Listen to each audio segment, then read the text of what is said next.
சிந்து பேரவை சீரியல்ல அடுத்து வர எபிசோட்ல என்ன மாதிரியான ட்விஸ்ட் எல்லாம் இருக்க போகுதுங்கிறத இந்த வீடியோல பார்க்கலாம். சிந்து ரொம்பவே ஃபீல் பண்ணிட்டே இருக்காங்க. அப்ப ஸ்னேகா சிந்துவை வர சொல்றாங்க. என்ன விஷயமா இருக்கும், இவ எதுக்காக நம்மள வர சொல்றாங்கன்னு சொல்லிட்டு ஒரு பக்கம் ஷாக் ஆக்குறாங்க. சரி, என்னதான் வர சொல்றான், என்ன காரணமா இருக்கும், போய் பார்ப்போமேன்னு சொல்லிட்டு அங்க இருந்து கிளம்பி போறாங்க.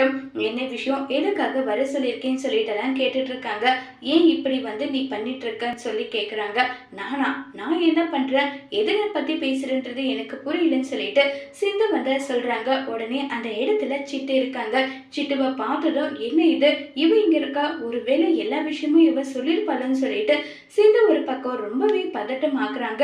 என்ன, ஏன் இவ்வளவு பதட்டமாக்குற, நான் என்ன பேச வந்ததுன்றத இப்ப வரைக்குமே நான் உன்கிட்ட சொல்லவே இல்லை, அதுக்குள்ளவே நீ இவ்வளவு பதட்டமாக்குறேன்னு சொல்லிட்டு அங்க கேள்வி கேட்டுட்டு இருக்காங்க.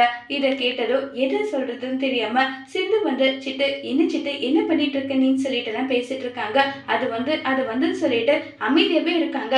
சிட்டு எல்லா விஷயத்தையுமே சொல்லிட்டா, இன்னும் கொஞ்ச நேரத்துல இங்க சிவா வந்துடுவான். சிவா வந்ததுக்கு அப்புறமா ஒட்டுமொத்தமா நீ அவன் வாழ்க்கையில இருந்து போக போற, அதை சொல்லலாம் தான் உன்னை வர சொன்னேன்னு சொல்லிட்டு எல்லாம் இருக்காங்க.